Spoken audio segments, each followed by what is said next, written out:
அன்பு பெரியோர்களே, அருமையான சகோதர சகோதரிகளே, எனது அன்பான மாணவ செல்வங்களே, வணக்கம்.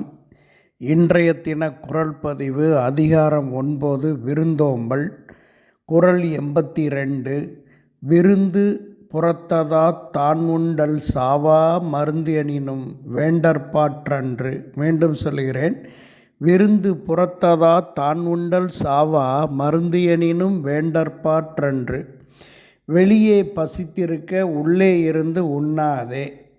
சொற்பொருள்: விருந்திற்கு வந்தவர் புறத்ததாத் வீட்டிற்கு வெளியே நிற்க, தான் உண்டல் தான் மட்டும் உண்ணுதல் என்பது சாவாது இருக்க வழிமுறை செய்கின்ற, மருந்து எனினும் மருந்தாக இருந்த போதிலும் வேண்டற்பார் விருப்பத்திற்கு உரியது அன்று.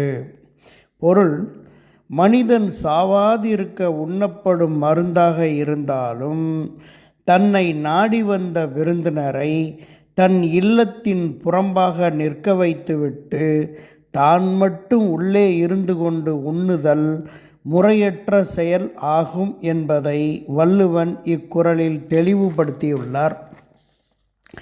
சான்றாக சங்க இலக்கியத்தில் ஔவையாரின் தனி பாடல் ஒன்றையும் அதன் விளக்கத்தையும் இங்கே காண்போம். ஔவையார் என்னும் பெண்பார் புலவர் கல்வி கேள்விகளில் அறிவில் சிறந்து விளங்குபவர். அதனால் கடையேழு வள்ளல்களும் அவரை மதித்து போற்றி வந்தனர்.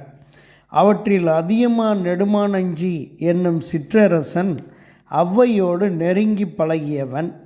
ஔவையாரின் வருகை என்பது தெரிந்து விட்டால் வாசல் வரை வந்து புன்னகையோடு அழைத்து சென்று உணவிட்டு மகிழ்பவன்.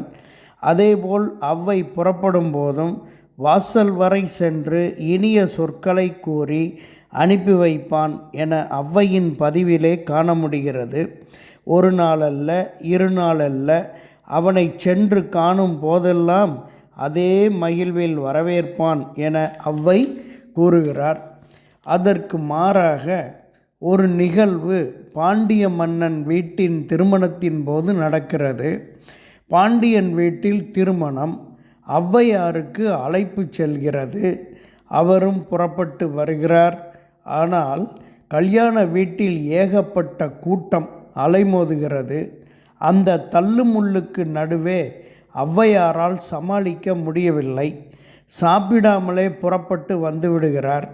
களைப்போடு வரும் ஔவையாரை பார்த்து யாரோ கேட்கிறார்கள், என்ன பாட்டி, கல்யாண வீட்டில் சாப்பாடு பலமோ? உண்மைதான் என்கிறார் ஔவையார். வளமான தமிழை நன்றாக படித்து தெரிந்து கொண்டவன் பாண்டியன் வழுதி. அவனுடைய வீட்டு கல்யாணத்தில் நான் உண்ட கதையை சொல்கிறேன் கேள். வன்தமிழை தேர்ந்த வழுதி கலியாணத்து உண்ட பெருக்கம் உரைக்க கேள். அண்டி நெருங்குண்டேன் தள்ளுண்டேன் நீள்பசியாலே சுருக்குண்டேன் சோறு உண்டிலேன் என்று அவர் தமிழ் புலமையை வெளிப்படுத்தினார். ராஜா வீட்டு கல்யாணம் அல்லவா? அங்கே ஏகப்பட்ட விருந்தினர்கள் வந்திருந்தார்கள்.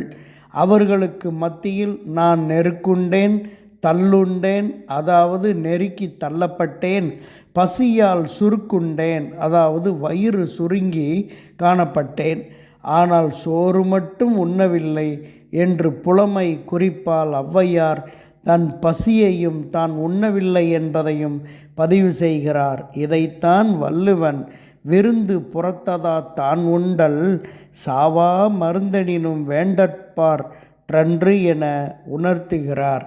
நன்றி. மு. சமுத்திரம், ஆசிரியர்.